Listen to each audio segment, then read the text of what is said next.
Dans le cœur sombre de 1871, quand la justice était aveugle et que la terreur portait une capuche blanche, un homme galopait à contre-courant. On l'appelait un fantôme, un démon, une ombre née de la nuit elle-même, un cavalier solitaire enveloppé d'obscurité qui rendait une justice que la loi refusait d'administrer.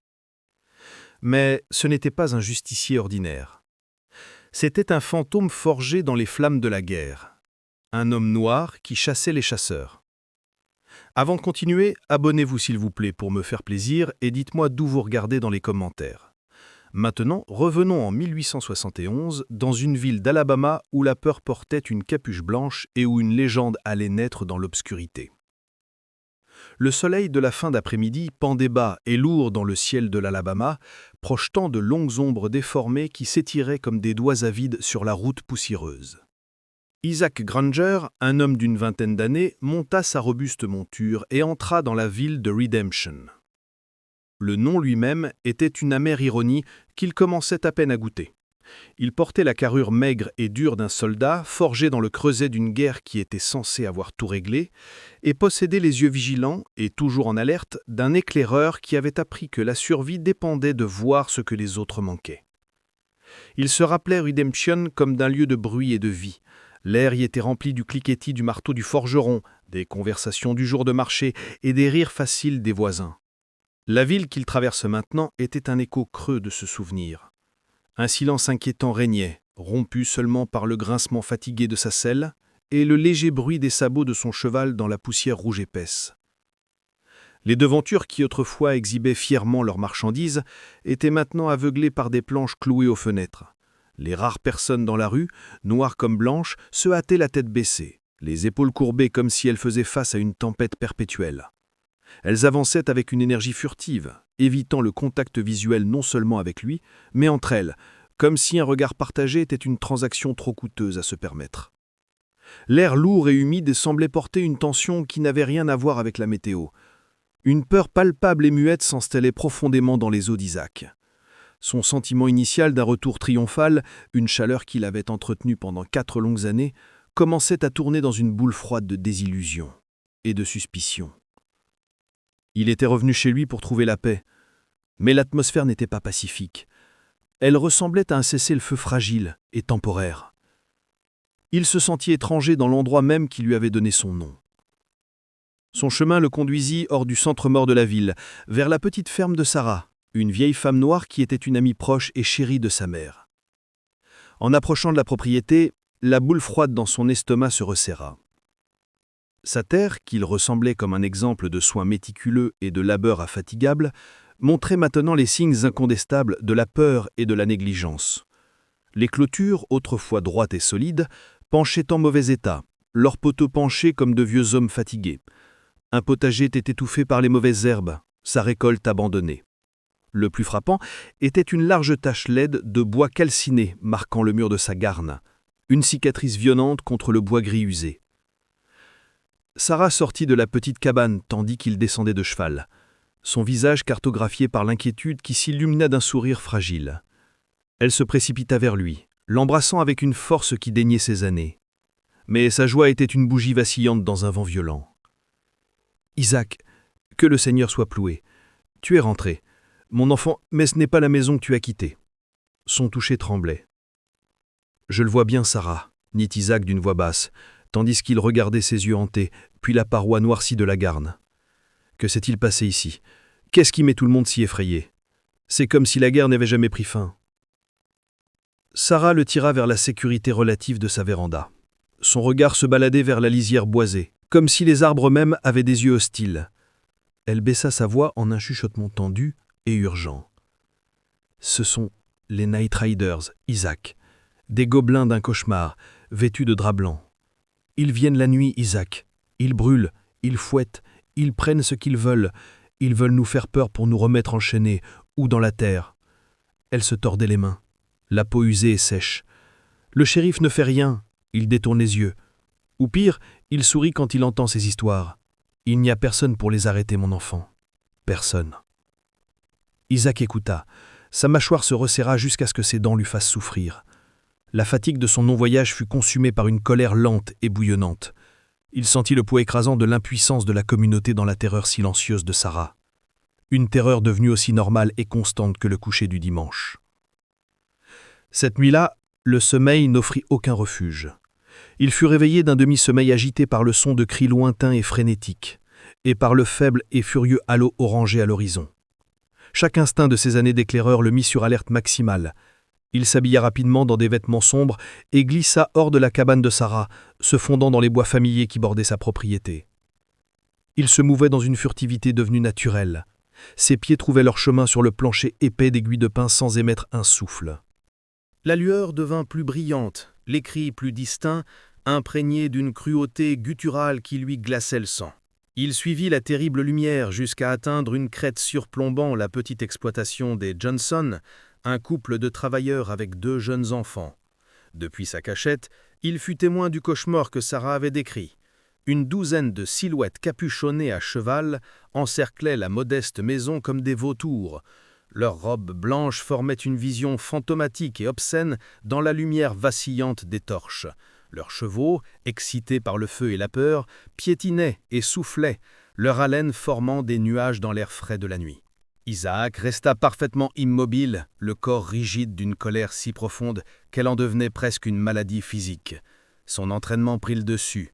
Une partie froide et tactique de son esprit se détacha de l'horreur pour analyser la menace. Il compta les cavaliers, 12, il nota leurs armes, un mélange de fusils à canon lisse, de pistolets et de torches enflammées qu'ils brandissaient comme des instruments de l'enfer. Il étudia leur chef, un homme sur un cheval plus noble et plus haut, dont la posture dégageait une arrogance autoritaire, tandis qu'il criait des ordres étouffés depuis sous sa capuche pointue. Isaac absorba la brutalité sans retenue de la scène. Il vit comment il traînait M. Johnson hors de chez lui, ses supplications de pitié noyées dans les railleries de ses tortionnaires. Il le vit attaché à un poteau et fouetté. Le claquement du cuir résonna, un son écœurant qui retentit dans la vallée. Il vit leur incendier le petit hangar à coton de la famille, les flammes s'étervant dans le ciel et consumant une année de travail et d'espoir en quelques minutes. L'air était rempli du crépitement vif du feu, du craquement du bois, des cris étouffés des hommes sous leurs capuches et des sanglots terrifiés de Madame Johnson et de ses enfants blottis sur le perron. Pour Isaac, ce n'était pas une menace abstraite ni une rumeur lointaine. C'était une agression viscérale et personnelle contre des gens qu'il connaissait, contre l'idée même de la paix pour laquelle il avait combattu. La promesse de son service, la signification de l'uniforme bleu qu'il avait porté avec fierté, lui semblait une amère et dévastatrice tromperie. Il ne retourna pas à la ferme de Sarah. Au lieu de cela, il se glissa par les bois jusqu'à la cabane délabrée qui avait autrefois appartenu à sa famille. Elle se dressait en bordure de ville, abandonnée et oubliée, squelette d'un foyer. À l'intérieur, l'air était rassis, chargé des fantômes du passé, éclairé par une lumière vacillante et incertaine d'une unique lanterne. Il s'agenouilla sur le plancher et déballa une sacoche en cuir usé, les derniers vestiges de sa vie d'avant. Il posa soigneusement chaque objet sur les planches poussiéreuses. Là se trouvait son uniforme d'éclaireur de l'Union plié, la laine bleue encore vive, lien tangible à un temps de sens et de conviction. À côté, il posa un revolver Colt bien huilé, son métal froid et lourd dans la paume.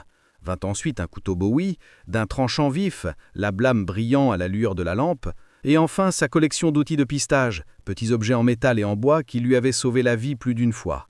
Il prit l'uniforme, sentit le tissu, rappel brutal d'une guerre qu'il avait cru être gagnée, une victoire qui devait acheter la liberté et l'égalité. Maintenant, cet idéal était ouvertement ridiculisé et consumé par des lâches masqués qui opéraient à couvert. Il comprit avec une certitude glaçante que la guerre officielle pouvait être finie, mais qu'une nouvelle guerre non officielle rageait ici même, une guerre de chuchotement et d'ombre, de terreur et de complicité. Il ne pouvait pas la combattre en tant qu'Isaac Granger, le soldat. Un affront ouvert serait un suicide, et la loi, cet arbitre supposé de la justice, était aveugle ou active complice. Ils devaient utiliser leurs propres armes contre eux. Ils devaient devenir un murmure. Il devait user de l'obscurité. Il devait devenir la peur elle-même. Il plongea la main dans la sacoche et en sortit un petit journal à couverture de cuir et un stylo. Il l'ouvrit sur une page vierge. La première fois depuis des années qu'il ressentait le besoin d'écrire. Trempant la plume dans l'encre, les mains stables, il écrivit. Octobre 1870. Retour à Redemption pour ne pas trouver la paix, mais une nouvelle guerre. Une guerre de chuchotements et d'ombre. La loi est aveugle, ou pire, complice. S'ils chassent dans l'obscurité, alors c'est dans l'obscurité qu'ils seront rencontrés. Il referma le journal. Ces mots sur la page, un vœu silencieux, une déclaration d'intention.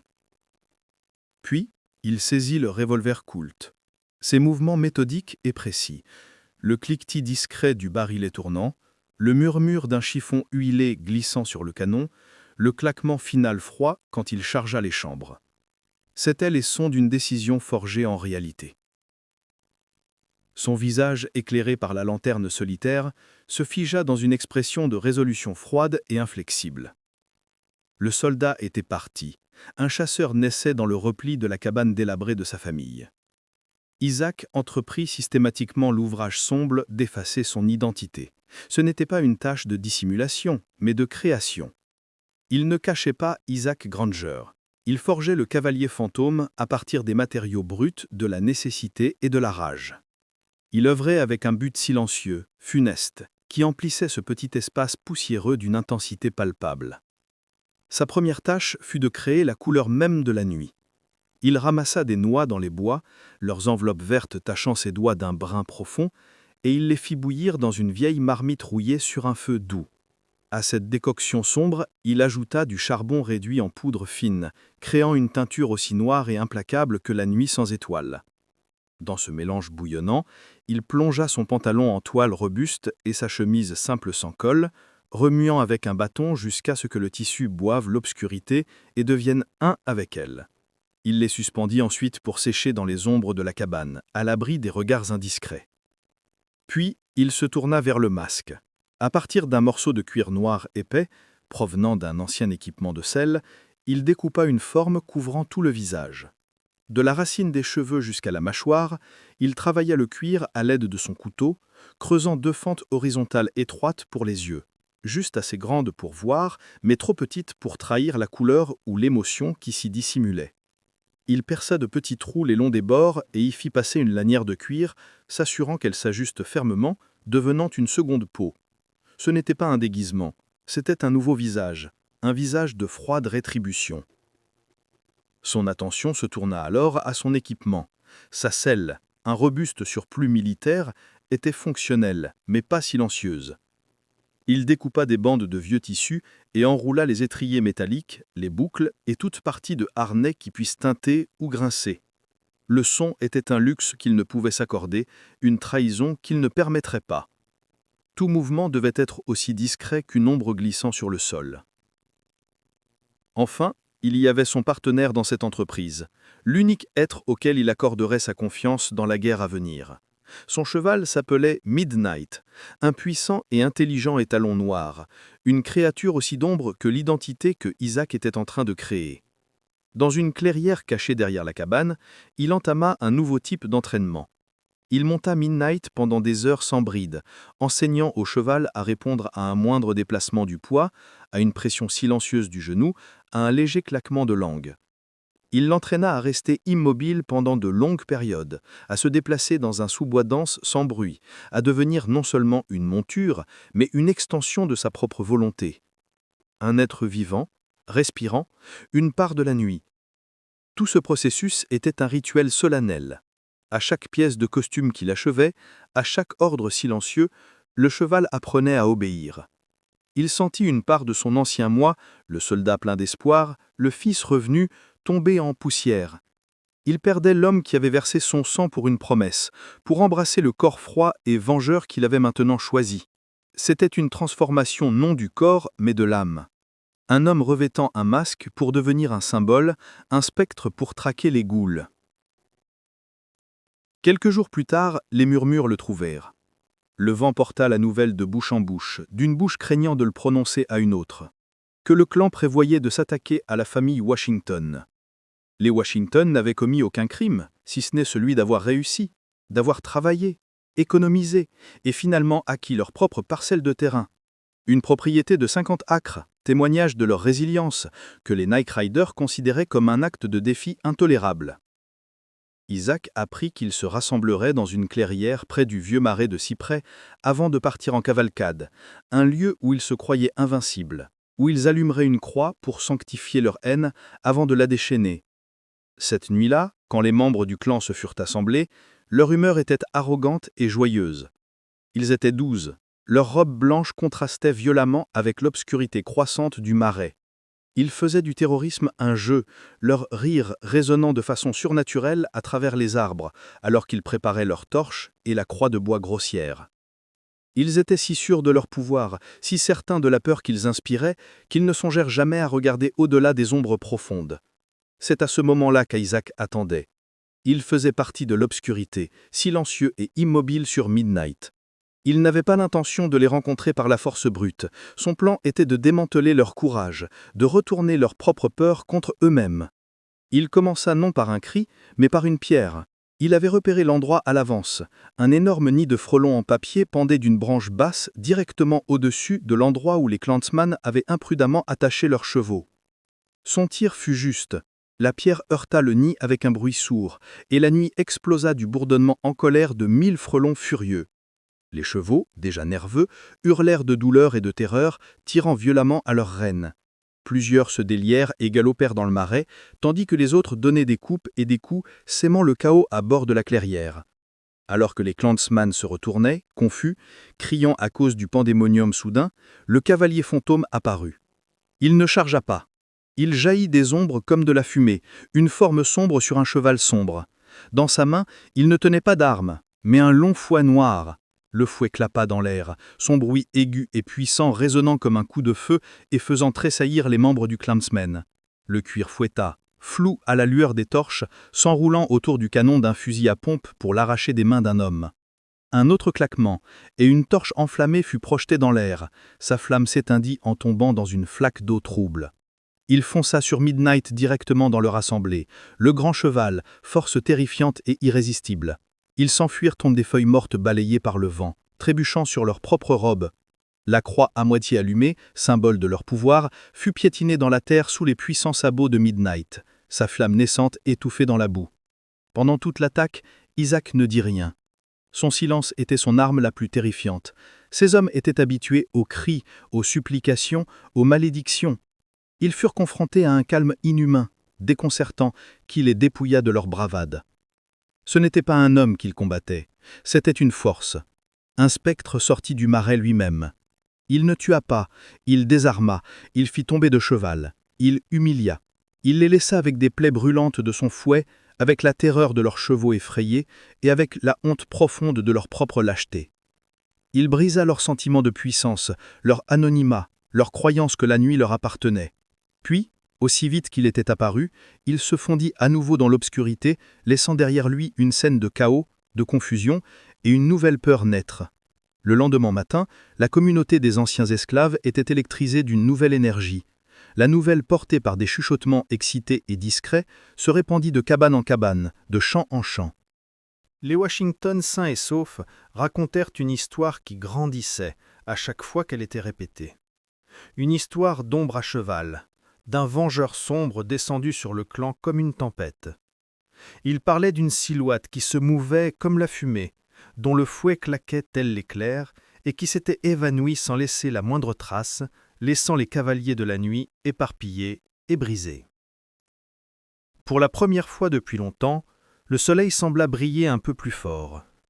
Une lueur d'espoir, fragile mais persistante, s'alluma dans le cœur d'un peuple qui n'avait connu que la peur. La nuit, semblait-il, n'appartenait plus exclusivement au clan. Pendant ce temps, dans la communauté blanche, d'autres récits commencèrent à circuler. Les membres vaincus du clan, pensant leurs blessures et leur orgueil brisés, ne pouvaient admettre qu'ils avaient été vaincus par un seul homme. Pour excuser leur échec, ils inventèrent leurs propres histoires, exagérées à souhait.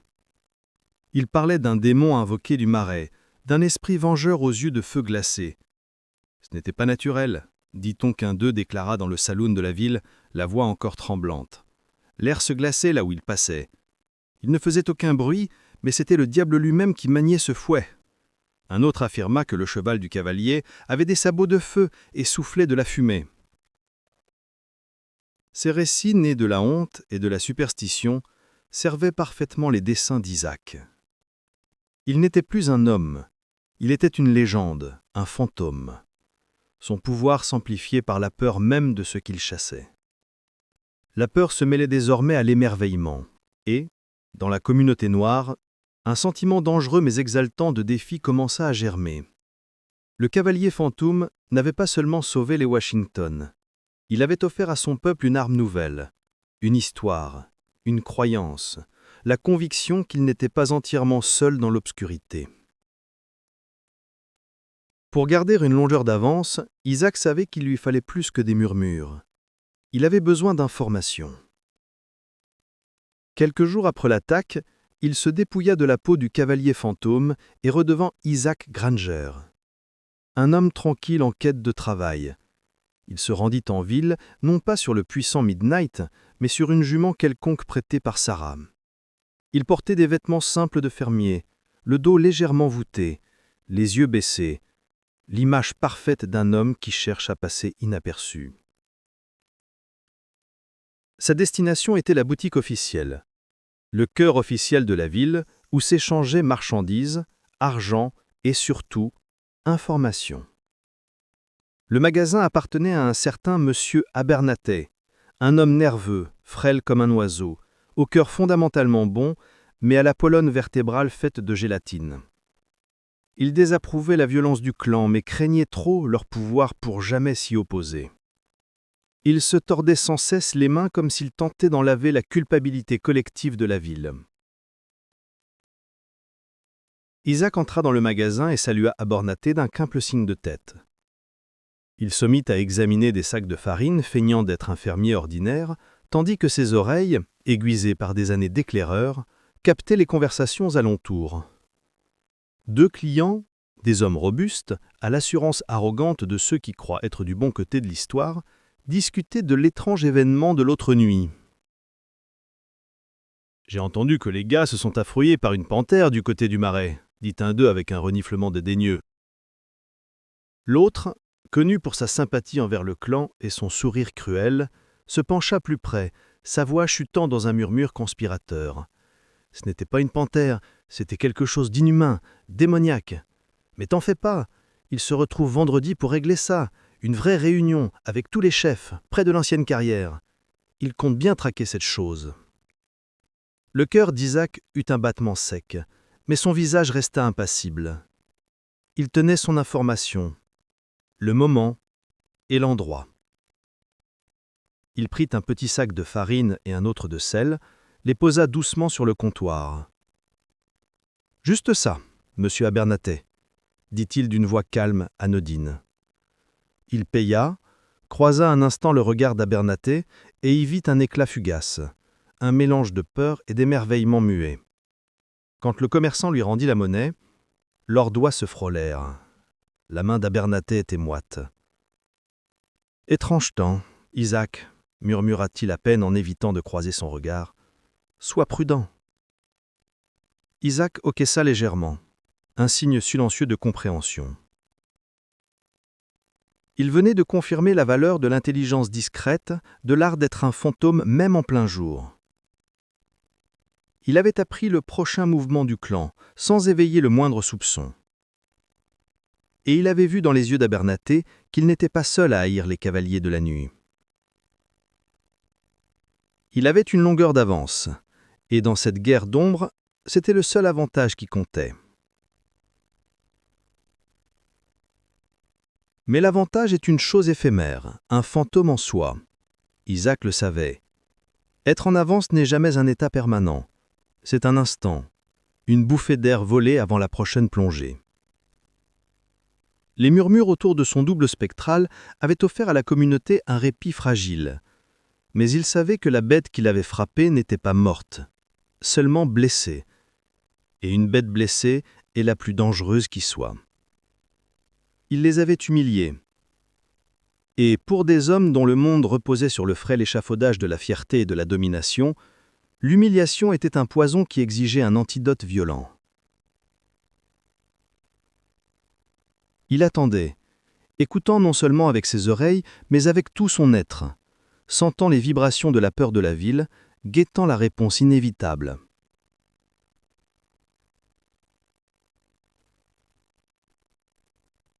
Cette réponse prenait forme dans une pièce qui sentait le cuir, le bourbon et la fureur moralisante. Le bureau de Beaumont, riche et cruel propriétaire de plantations dont la famille possédait la moitié du comté depuis des générations, était un monument à sa propre grandeur supposée.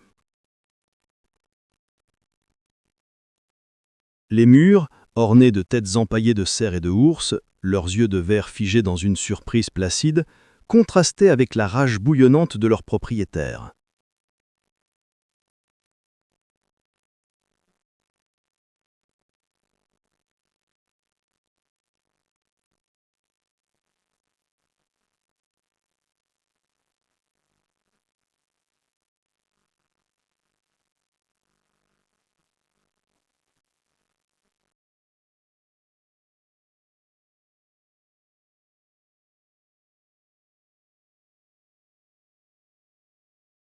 Ce n'était pas naturel. La façon dont il bougeait, les sons, les chevaux, les yeux de Beaumont, couleur ciel d'hiver, se braquèrent sur lui. « Ne me donne pas d'excuses nées de superstition, Carter. Vous avez été battu, vous avez été humilié, et par extension, j'ai été humilié. » Il se leva de sa chaise et commença à faire les 100 pas, ses mouvements rappelant ceux d'une panthère en cage. « C'est une atteinte à l'ordre naturel. C'est la pourriture qui s'installe lorsque la faiblesse est laissée à se développer. Nous leur avons montré de la clémence, une main guidante pour leur rappeler leur place. Et voici notre récompense. » Il s'arrêta et se tourna. Son visage était un masque de certitude glaçante. Le temps des conseils est terminé. Le temps de la purification est venu. Nous partirons en force. Nous brûlerons la propriété des Washington jusqu'au sol. Et nous salerons la terre pour que rien, même pas une herbe de défi, ne puisse jamais y pousser. Nous ferons un exemple si brutal, si absolu, que personne n'osera jamais rêver de résistance à nouveau. Il fit une pause, un sourire cruel effleurant ses lèvres. Et ce faisant, nous le ferons sortir. Ce fantôme, à vous, il a un complexe de sauveur. Il ne pourra pas résister. Et quand il viendra, je veux qu'il soit écrasé. Je veux son corps, et je veux qu'il soit traîné au centre de la ville pour que tous le voient. Beaumont n'était pas simplement un voyou, c'était un idéologue, un homme qui considérait sa cruauté non pas comme un péché, mais comme un devoir sacré pour préserver sa vision de l'ordre racial. Il était intelligent, il était impitoyable, et désormais, il était totalement obsédé. Isaac savait qu'il avait besoin de meilleures informations. Les murmures dans la communauté naissaient de l'espoir et de la peur, mais ce n'était pas de l'intelligence. Il devait pénétrer dans l'esprit de l'ennemi. Et pour cela, il avait besoin de quelqu'un à l'intérieur. Ses pensées se tournèrent vers Elias, un jeune homme noir, alphabétisé, travaillant comme valet de l'écurie dans l'immense plantation de Beaumont, un lieu appelé Oak Haven. C'était une pensée dangereuse, qui pouvait coûter la vie au jeune homme. Mais l'alternative, foncer à l'aveugle dans ce que Beaumont préparait, était pire. Il envoya un message codé par un canal de confiance, une blanchisseuse qui servait plusieurs grandes propriétés, et arrangea un rendez-vous. Ils se retrouvèrent dans un épais fourré de ronces et de chèvrefeuilles. Loin de la maison principale et de tout regard indiscret, l'air chargé du parfum doux des fleurs et de la pointe métallique de la peur, Elias arriva comme un fantôme. Les yeux grands et fuyants, le corps tremblant si violemment qu'Isaac pouvait le voir à 10 pas. Il était terrifié, mais il était venu. C'était tout ce qui comptait. « Il prévoit quelque chose de gros, monsieur », murmura Elias, la voix brisée. Il serrait un livre dans ses mains, un exemplaire usé de Shakespeare, comme si son poids pouvait l'ancrer sur place. « J'ai entendu monsieur Beaumont dans son bureau. Il criait, il parlait de brûler et de cuer. Il veut retourner à la ferme des Washington. » Elias leva les yeux vers Isaac, rempli d'une admiration désespérée. « Il vous veut. Il vous a appelé créature, démon de marais. Il dit qu'il va faire un exemple qui brûlera pendant une génération. » Isaac resta parfaitement calme, une roche stable dans le mer de terreur du jeune homme. Il posa une main sur l'épaule d'Elias, ferme et rassurante. « Ton courage en venant à moi sauvera des vies, Elias. Tu es un homme plus brave qu'aucun d'eux. » Ces simples mots de louange semblèrent donner à Elias une mesure de force. Ses tremblements diminuèrent légèrement. « Dis-moi tout ce que tu as entendu, Elias. Chaque mot. Quel rutier prendre-t-il? Combien d'hommes ?» Elias, mémoire affûtée et esprit vif, raconta en détail le plan furieux de Beaumont. Il décrivit le sentier forestier, un chemin caché qui les maintiendrait à l'écart de la route principale. Il donna une estimation du nombre d'hommes, près d'une vingtaine, plus que précédemment. Il parla de leurs armes, de leur humeur, de leur soif d'une victoire décisive et brutale. Un lien de trois forgés dans le danger partagé et l'espoir désespéré de justice se scella là, dans le secret et le calme du fourret. Elias, le garçon qui lisait des pièces sur des rois et des tragédies, venait de monter sur une scène beaucoup plus dangereuse que tout ce qu'il avait imaginé. Armé des informations précises d'Elias, Isaac se prépara à la guerre. Il connaissait intimement le rutier du clan jusqu'à la ferme des Washington, chaque virage, chaque ruisseau, chaque tronc d'ombé. Il savait qu'il ne pouvait pas affronter de front une force de 24 hommes. C'était leur manière de combattre, définie par la force brute et le nombre écrasant. Sa méthode était celle de l'éclaireur, celle du chasseur. Il ne les affronterait pas, il les démantèlerait. Pendant 2 jours, ils travaillent sans relâche au long du sentier boisé qu'ils emprunteraient, devenant une partie intégrante du paysage, une force silencieuse et déterminée de la nature, préparant la tempête. Près du début du sentier, il passa une demi-journée avec une hache et une scie, affaiblissant le tronc d'un énorme chêne mort. Il monta un système de cordes lui permettant de l'abattre à distance, créant une barrière infranchissable qui les forcerait à quitter le chemin principal pour un sentier de chasse plus étroit et périlleux qu'il avait choisi le long de ce nouveau chemin. Il installa ses pièges. Ils n'étaient pas destinés à tuer, mais à déconcerter, blesser et effrayer. Il tendit des lianes entre les arbres, à hauteur de poitrine de cheval pour faire tomber un cavalier dans l'obscurité. Il creusa des fosses peu profondes, couvertes d'une fragile grille de branches et de feuilles. Il utilisa sa connaissance des bois pour créer des diversions, suspendant des bandes de tissu qui flottaient dans la brise comme des apparitions fantomatiques, et se prépara à utiliser sa propre voix pour imiter les appels surnaturels des hiboux et des lynx, jouant directement sur les superstitions que sa persona fantomatique avait déjà cultivées. À la tombée du soir, le clan est parti de Oak Haven, l'humeur sombre mais déterminée. Beaumont les menait, le dos droit. Sa cutte ornait une balise d'autorité à la lueur des torches. Il formait une colonne disciplinée de cavaliers, un instrument de terreur prêt à être lâché. Mais lorsqu'ils tournèrent sur le sentier forestier, leur monde commença à se défaire. Le premier signe de problème fut le fracas tonnerrant du grand chêne tombé dans leur chemin, le bloquant complètement. Des jurons et des cris emplissaient l'air. Furieux du retard, Beaumont les ordonna sur le sentier étroit. Là, la forêt elle-même sembla se retourner contre eux.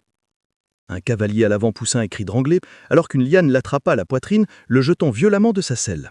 Quelques instants plus tard, un autre cheval hurla en enfonçant sa patte dans une fosse cachée.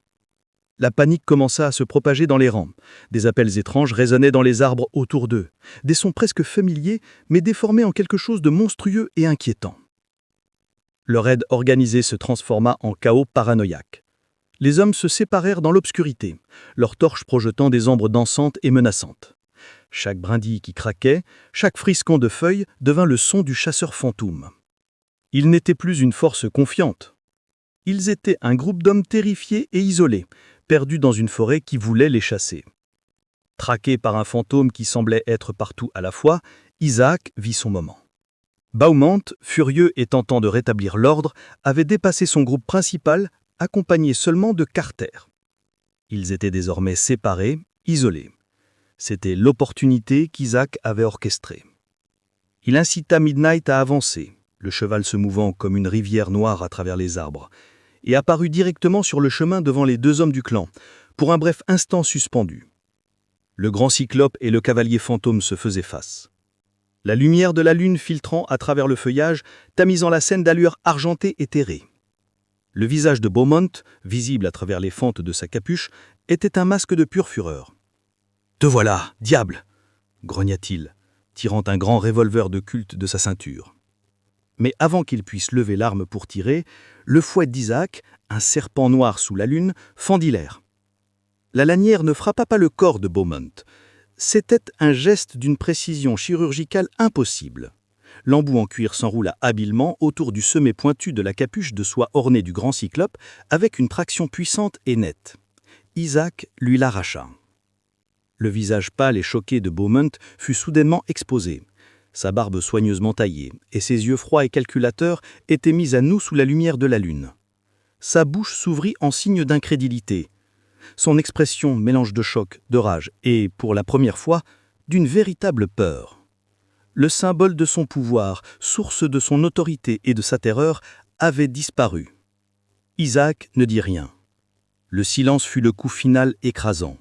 Il tenait la capuche volée dans sa main. Un trophée, une déclaration.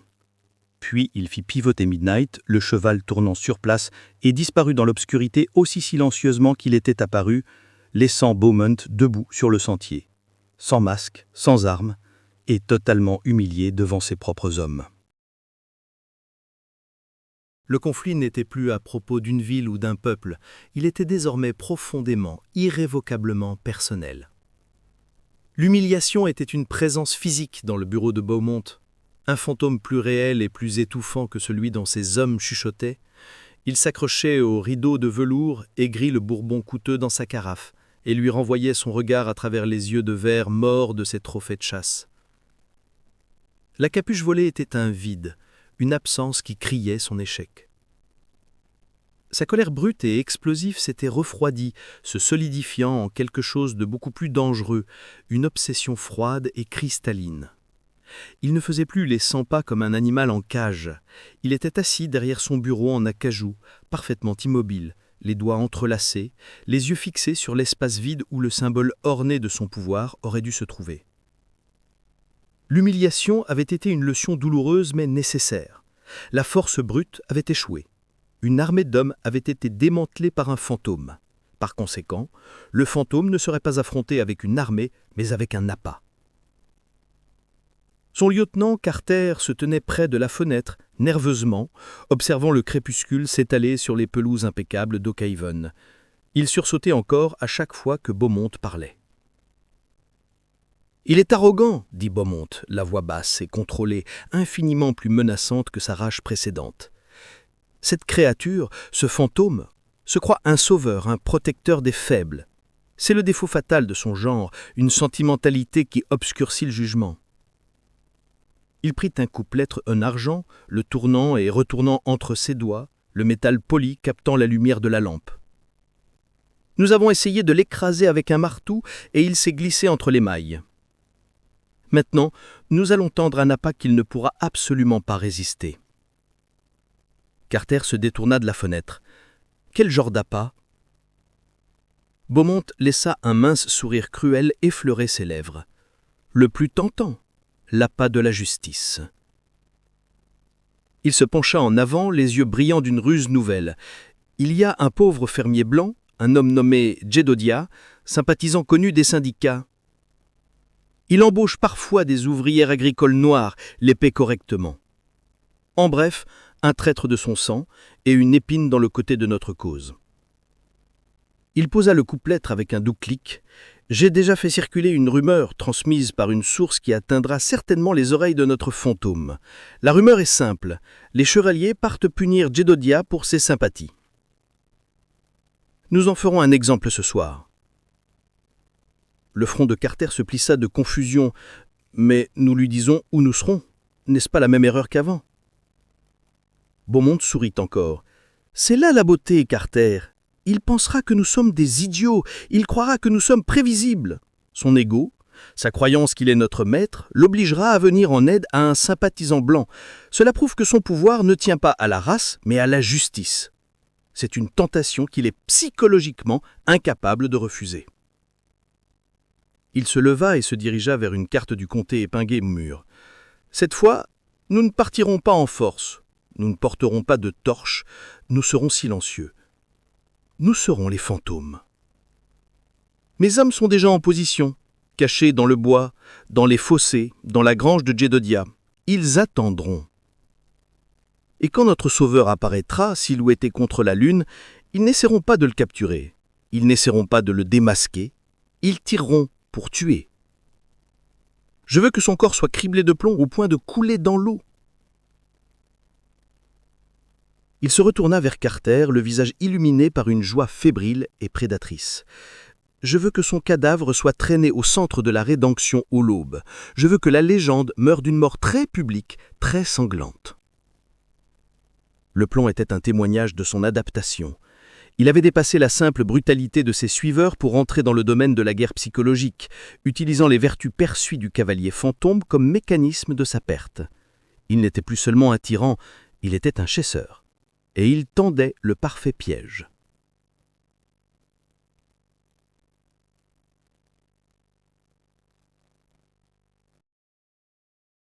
Il fit la seule chose qu'il pouvait faire. Il glissa silencieusement dans l'eau trouble et stagnante du ruisseau. L'eau était incroyablement froide, la boue au fond épaisse et tenace, aspirant ses bottes. Il s'immergea complètement, l'eau nauséabonde recouvrant sa tâte. Il s'était préparé à cette éventualité. Un roseau creux était près dans sa main. Il plaça l'extrémité du roseau juste au-dessus de la surface, une paille minuscule au milieu des algues et des scories. Il retint son souffle, le corps rigide, chaque muscle criant sa protestation contre le froid. Le bruit de son propre cœur résonnait dans ses oreilles comme un tambour assourdissant. Il pouvait entendre les bottes des membres du clan à quelques pas. Il entendait leurs chuchotements gutturaux et bas. « Tu vois quelque chose » demanda l'un. « Rien. Silencieux comme une tombe, » répondit l'autre. « Bien, je serai celui qui l'attrapera. Le bonus promis par Beaumont. » Ils continuèrent leur route. Isaac resta immergé, les secondes s'étirant à l'infini. L'eau était remplie de choses invisibles qui effleuraient sa peau. Il sentit le corps lisse et musclé d'un serpent glisser sur sa jambe et il lui fallut toute sa discipline pour ne pas reculer. C'était la situation la plus proche de la mort qu'il ait jamais connue. Pas dans le feu de la bataille, mais ici, impuissant et seul dans un ruisseau puant, respirant à travers un roseau fragile. Cette vulnérabilité le secoua jusqu'au plus profond de lui-même. La légende semblait à 1000 lieues. Il n'était qu'un homme se noyant dans l'obscurité, un homme qui avait failli commettre une erreur fatale après ce qui semblait être une éternité. Il prit le risque de relever sa tête hors de l'eau. La patrouille était partie. Il se hissa hors du ruisseau, ses vêtements lourds de boue et de vase, son corps tremblant de froid et d'adrénaline. Il avait échappé au danger, mais le piège était toujours en place. Il ne pouvait pas attaquer à cheval, mais il ne pouvait non plus partir simplement. Partir signifierait qu'ils auraient gagné. Cela signifierait qu'ils attendraient toute la nuit un fantôme qui ne viendrait jamais. Et le matin, leur frustration pourrait bien s'abattre sur Jedodiah et sa famille. Ils devaient retourner leur stratégie contre eux. Ils devaient les attirer ailleurs. Une idée surgit dans son esprit. Un pari désespéré et brillant. Ils ne déclencheraient pas leur piège. Ils déclencheraient un feu. Pas n'importe lequel, mais un feu qu'il ne pourrait pas ignorer. Il se mit en mouvement, une ombre rapide et silencieuse traversant les bois. Il ne traquait plus, il courait. Il parcourut des kilomètres, contournant largement le site de l'embuscade. Sa destination, l'endroit où leur loyauté serait le plus divisée. Oakhaven, l'immense plantation de Beaumont. Il trouva ce qu'il cherchait, un immense champ de foin. L'herbe, sèche comme de la poudre à canon pour la chaleur tardive de l'automne, et le vent soufflant régulièrement, emportant les flammes de la maison principale vers une étendue forestière vide. Parfait. Il travailla rapidement, formant un petit tas d'herbes et de brindilles les plus sèches. Avec son silex et son acier, il fit jaillir une esplinte. Une petite flamme vacilla, puis prit. Il l'alimenta jusqu'à ce qu'elle devienne un feu vorace et crépitant. Puis il recula et observa. Le vent emporta les flammes et les répandit à une vitesse attonante. Le feu rugit à travers le champ sec, une vague d'orange et de rouge dévorant tout ce qu'il passait sur sa route. Il forma un immense brasier, un pilier de fumée et de lumière, visible des kilomètres. Une fausse daune se levant à l'ouest. Les membres du clan, en embuscade à la ferme de Jedodiah, furent plongés dans la confusion. La lueur au de loin était indiscutable, en direction de Oakhaven. Leur discipline, si rigide quelques instants plus tôt, était brisée. Leur loyauté était divisée. Devaient-ils tenir leur position pour un fantôme qui pourrait ne jamais apparaître, ou courir pour sauver la propriété et la fortune de leur chef? Pour la plupart, le choix était simple. La crudité et la survie personnelle l'emportaient. Des cris éclatèrent alors que les hommes abandonnaient leur poste, courant vers leurs chevaux, oubliant leur piège face à la menace directe sur la fortune de leur maître. Alors que l'embuscade se transformait en une course paniquée pour combattre le feu, Isaac passa à l'action. Il récupéra Midnight, le grand cheval, sentant l'urgence de son maître. Il ne se dirigea pas vers le feu, il se dirigea vers la ville maintenant déserte de Redemption. La place du village était vide, baignée dans l'étrange lueur du brasier lointain. Isaac descendit au centre de la place, devant le panneau d'affichage public où étaient affichés les décrets, les lois. D'un intérieur de sa chemise, il sortit la capuche en soie ornée du grand cyclope. Il l'aplatit contre le panneau de bois, puis il sortit son couteau Bowie, tranchant comme un rasoir. D'un geste puissant, il planta le couteau au centre de la capuche, la fixant solidement au panneau. La lame trembla, son acier brillant au clair de lune. Il la laissa là, un message brutal et silencieux pour tous avoir au lever du jour. Le message était clair, cruel et profondément personnel. Il disait « Astérix, je n'étais pas dans ton piège, j'étais chez toi. Je sais qui tu es, et je peux te trouver partout. » L'autorité de Beaumont, autrefois aussi solide et imposante que la cheminée en marbre de son bureau, avait été brisée en 1000 morceaux. L'affichage public de sa capuche volée, fixé comme un papillon défunt sur le panneau du village, fut un acte de guerre psychologique si profond qu'il altéra fondamentalement l'équilibre du pouvoir à Redemption. Il en fit un objet de ridicule parmi ses ennemis, et pire, parmi ses propres fidèles hésitants. Les hommes qui tremblaient autrefois à son commandement échangeaient des regards en coin et chuchotaient derrière son dos. Son édifice quoitement construit de peur et de respect s'était écroulé du jour au lendemain, le laissant exposé et impuissant. Ces hommes, effrayés par un fantôme apparemment omniscient, capable de traverser les murs et de déclencher des incendies à volonté, désertèrent en masse. Des hommes simples, motivés par un mélange de haine, d'ennui et de promesses de pouvoir, ils s'étaient engagés à être les spectres terrifiants de la nuit, non pas les victimes terrorisées d'un seul âme. Dans son bureau, l'air était chargé de l'odeur de Bourbon rance et de défaite. Beaumont était un homme transformé. Le stratège froid et calculateur avait disparu, remplacé par un fanatique désespéré. Ses yeux brillaient avec un éclat de sauvage et fébrile, le regard d'un zéloté dont le dieu avait été profané. Il convoqua une dernière réunion secrète, rassemblant les derniers de ses fidèles les plus endurcis, ceux dont la haine était aussi pure et personnelle que la sienne.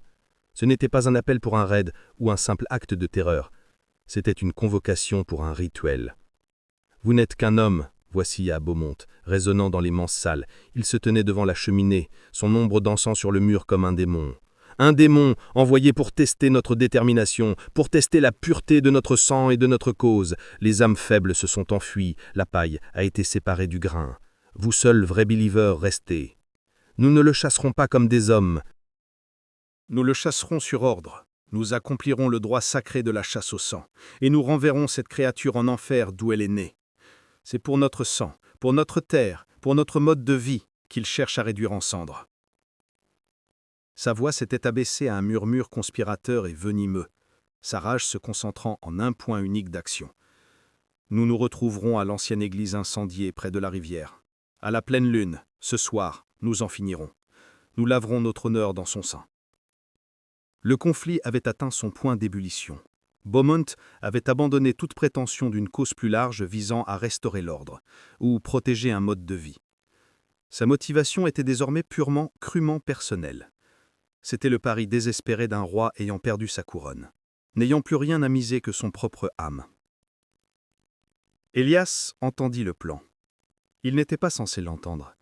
Il nettoyait le matériel dans les écuries, ses mains occupées, mais ses oreilles tendues captaient des fragments du discours dément de Beaumont à ses lieutenants près de la porte de l'écurie. Les mots « église »,« pleine lune » et « droit sacré » le glacèrent jusqu'aux os. Il savait que c'était la fin. La terreur qui l'accompagnait depuis des semaines menaçait maintenant de l'engloutir entièrement. Mais sous cette peur, un autre sentiment avait pris racine, une résolution dure et défiant tout, semée par le courage silencieux d'Isaac. Il savait qu'il devait agir. C'était son plus grand risque, un risque sans récompense. Seulement la possibilité d'une mort brutale et solitaire. Attendant le moment le plus profond de la nuit, quand la plantation dormait et que seuls les criquets et l'appel lointain d'un engoulevent brisaient le silence, Elias sortit discrètement de sa petite chambre au-dessus des écuries. Il ne prit pas le chemin. Il se glissa à travers les champs et les bois, une petite ombre terrifiée sautant d'un patch d'obscurité à l'autre, son cœur battant contre sa poitrine comme un oiseau piégé. Il trouva Elias dans les ruines de l'ancienne cabane Granger, leur point de rendez-vous tacite. Isaac ne se préparait pas à monter à cheval. Il nettoyait son revolver avec un calme méthodique et lent, un calme qui semblait irradier dans l'air tendu de la nuit. Elias fit irruption, essoufflé, pâle de peur, ses mots se précipitant dans un flot frénétique. L'ancienne église près de la rivière, halta-t-il, en s'appuyant contre le chambranle pour ne pas s'effondrer. Ce soir, à la pleine lune, il rassemble tous ses chefs, tous ceux qui restent. Il regarda Isaac, les yeux suppliants. « C'est un piège, Isaac. Je sais que c'est un piège, mais ce sont tous en un seul endroit. Il veut te tuer pour de bon. Il appelle ça une chasse sacrée. » Isaac cessa son travail. Il observa le jeune homme, sa poitrine haletante et ses yeux terrifiés, et ressentit une profonde gratitude mêlée de sedis. Il se leva et s'approcha en posant une main ferme et rassurante sur l'épaule d'Elias. Le simple contact sembla drainer la panique du jeune homme, ne laissant qu'une fatigue tremblante. « Tu en as déjà fait plus que nécessaire, Elias. Tu as accompli un acte courageux et noble. Tu es un héros. » Il serra doucement l'épaule du jeune homme. « Maintenant, va te mettre à l'abri. Trouve un endroit dans les bois et ne ressors pas. Que personne ne te voie jusqu'à ce que ce soit fini.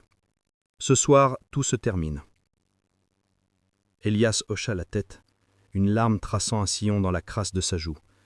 Il regarda Isaac une dernière fois, mêlant admiration et peur, puis disparut dans la nuit. Sa part dans la guerre des ombres était enfin terminée.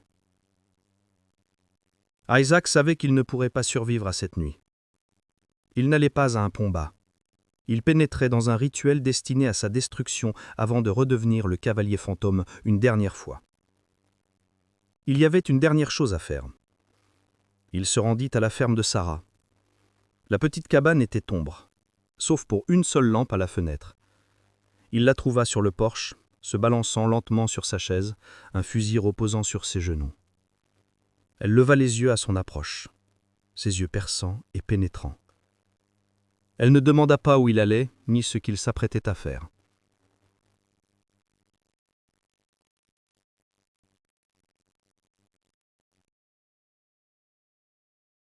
Il glissa hors de l'ombre et se mêla aux figures qui erraient autour des ruines.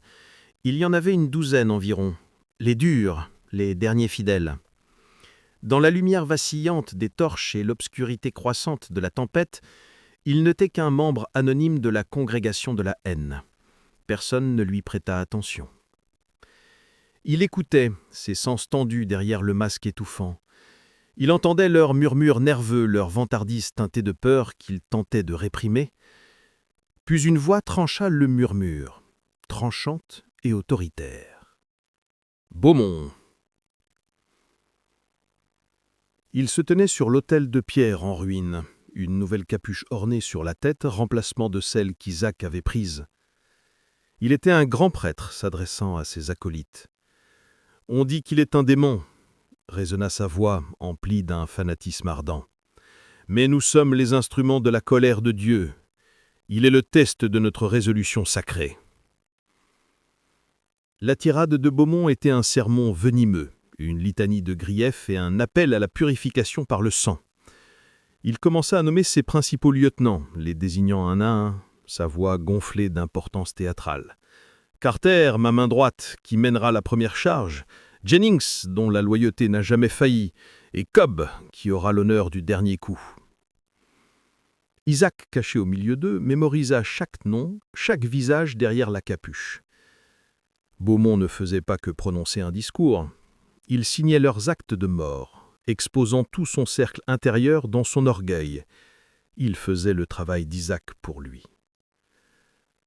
Alors que la rhétorique haineuse de Beaumont atteignit son apogée, il leva le bras vers le ciel turbulent comme pour commander la tempête elle-même. Isaac passa à l'action. Il ne dégana pas son revolver. D'un mouvement fluide, il déploya son fouet. Le cuir noir jaillit non pas vers un homme, mais vers le grand chandelier près de l'autel. Le fouet s'enroula autour du poteau métallique et Isaac tira fortement. Le chandelier tomba dans un fracas de métal et une pluie d'étincelles, plongeant les ruines dans une obscurité profonde, seulement ponctuée par les éclairs intermittents. La panique éclata. Les hommes criaient dans la confusion, se bousculant, leur forme monstrueuse réduite à une foule d'hommes aveuglés et effrayés. Dans le chaos, Isaac bondit sur l'autel. La tempête, comme sur commande, éclata. La pluie tombait en trompes épaisses et froides, sifflant sur les pierres chaudes et transformant le sol en boue glissante. Beaumont se retourna, aveuglé et furieux, la main allant à son revolver à la ceinture. « Qui êtes-vous » hurla-t-il dans l'obscurité désorientante, sa voix mêlant fureur et terreur pure. « Montre-toi, démon !» Un éclair éclatant fendit le ciel, illuminant la scène un instant, figé. Un tableau parfait de jugement. Isaac se tenait devant lui sur l'autel. Lentement, délibérément, il enleva la capuche sale du clan et la laissa tomber dans la boue. Puis, ses yeux captant les yeux de Beaumont, il retira son masque de cuir noir. Le visage de Beaumont, figé dans l'image rémanente de l'éclair, se tordit de choc et d'incrédulité. Il ne voyait pas un démon, pas un fantôme des marais, mais le visage d'Isaac Granger, l'homme est noir, ancien éclaireur, le calme fermier qu'il avait méprisé et sous-estimé. Une reconnaissance si profonde qu'elle bouleversait son monde. « Je suis la liberté que tu pensais pouvoir brûler », dit Isaac d'une voix basse et froide, une promesse silencieuse de vengeance plus terrifiante que tout cri. Le combat n'était pas un duel d'honneur, c'était une lutte brutale pour la domination dans la boue la plus battante. Beaumont, se reprenant ses épis avec une rage animale pure, se jeta en avant, grand et fort, forgé par une vie de loisirs et de cruauté. Mais le corps d'Isaac était une arme, affinée par la guerre et la nécessité. Son entraînement au combat et la mémoire musculaire de centaines de combats désespérés prirent le dessus. Beaumont lança un coup sauvage. Isaac se glissa dessous, mouvement fluide et efficace. Il projeta son épaule dans le torse de Beaumont, lui coupant l'air avec un grognement de douleur. Ils se battirent sur les pierres glissantes de l'autel, danse chaotique de membres sous les éclairs. La force de Beaumont venait de sa fureur, mais celle d'Isaac était froide et concentrée. Il démantela systématiquement son adversaire. Un coup précis au poignet envoya le revolver voler dans l'obscurité. Un coup calculé derrière le genou fit tomber le plus grand à genoux. Isaac ne montra aucune indulgence. Il ne le tua pas. La mort aurait été une échappatoire, un martyre facile. Il voulait le briser, le dépouiller de tout. Il força Beaumont sur le ventre, lui tournant le bras dans le dos jusqu'à ce qu'il crie de douleur. Avec une corde de sa ceinture, il lia fermement ses mains. Le grand Isaac, maître de Redemption, était impuissant. Dans un dernier acte de justice symbolique, Isaac saisit la capuche pointue en soie et la déchira de sa tête, laissant Beaumont exposé et vaincu sur l'autel boueux de sa propre église détruite. À ce moment, les autres membres du clan, ayant rallumé quelques torches, commencèrent à avancer, armes levées, leurs visages mêlant de confusion et de menace. Mais à la lumière des torches tombant sur l'autel, ils s'arrêtèrent net.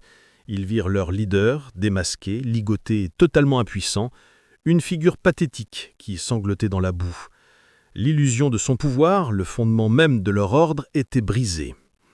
Ils ne voyaient pas un démon qu'ils étaient envoyés chasser. Ils regardaient un homme. Et ils virent que leur leader n'était qu'un homme comme les autres, un homme faillible. La vision les brisa. Les cris de défi cessèrent. Un par un, ils baissèrent leurs torches. Ils se regardèrent, leur anonymat devenait source de honte et non de force. Puis ils tournèrent les talons et s'enfuirent dans la nuit orageuse, abandonnant leur Dieu sur son autel brisé. Isaac Granger ne fut jamais revu dans la ville de Redemption. Le cavalier fantôme, sa mission accomplie, disparut dans la brume matinale. Il laissa Beaumont attaché à l'autel, pour que l'aube révèle un monument vivant à son échec. Avec leur leader exposé et leurs rangs brisés et dispersés, le règne de terreur du clan dans la région prit fin brusquement. Les raids nocturnes cessèrent, les incendies s'éteignirent. Une paix fragile et précaire commença à s'installer sur la terre. La ville commença lentement à guérir. Les habitants marchaient encore avec prudence. Leurs yeux portaient encore l'ombre de la peur qui avait été leur compagne de constante, mais le poids étouffant de la terreur avait été levé. Il pouvait respirer à nouveau. Les murmures dans la communauté changèrent. On ne parlait plus des monstres en robe blanche venus de la nuit. À la place, les soirées calmes virent naître des récits chuchotés d'un gardien, un cavalier sombre sorti de la tempête, rendant une justice que la loi ne pouvait offrir. On parlait du cavalier fantôme. La peur de la nuit avait été remplacée par une légende. Des années passèrent, les saisons tournèrent, et les cicatrices sur la terre et les hommes commencèrent à s'effacer. La vieille ferme de Sarah, longtemps abandonnée après sa décès paisible, restait silencieuse et vide, victime lente de la patiente attaque du temps et de la nature. Un soir d'été chaud, une tempête, semblable à celle marquant la dernière chevauchée du cavalier fantôme, traversa les collines d'Alabama. Un éclair blanc et chaud frappa le bois sec de la grange. La structure, boîte d'allumage de mémoire, prit feu instantanément et brûla jusqu'au bout. Une ponctuation finale enflammée d'un chapitre oublié. Quelques jours plus tard, un jeune garçon, petit garçon d'un homme qui avait connu cette époque de peur, fouillait les ruines noircies à la recherche de bouteilles ou de reliques intéressantes. Sa main, fouillant cendres et débris près des fondations, heurta quelque chose de dur et frais. Il le déterra. C'était qu'une petite boîte métallique calcinée, déformée par la chaleur, mais encore intacte. Avec effort, il leva le couvercle. À l'intérieur, niché dans ce qui aurait pu être du tissu huilé, se trouvait un petit journal en cuir. La plupart des pages étaient collées ou réduites à de la dentelle noire et friable par l'intense chaleur. Mais, en tournant délicatement les restes fragiles, il trouva la dernière page. Miraculeusement préservée, l'écriture, même si elle était fadée, était forte et lisible. On pouvait lire la dernière ligne hantée « Il venait en capuche, moi j'ai chevauché dans les leurs ».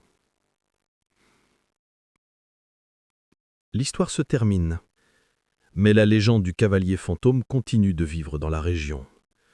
Une histoire de fantôme racontée aux enfants, un avertissement chuchoté par les anciens. Les habitants disent encore que, lors des nuits les plus orageuses, quand le vent hurle dans les pins et la pluie lave le monde, on entend parfois l'écho faible spectral du martement des sabots sur les anciens sentiers. Un rappel intemporel que quand les hommes malveillants revêtent leur masque, un héros doit parfois enfiler le sien, cavalier silencieux veillant depuis les collines sombres de loin.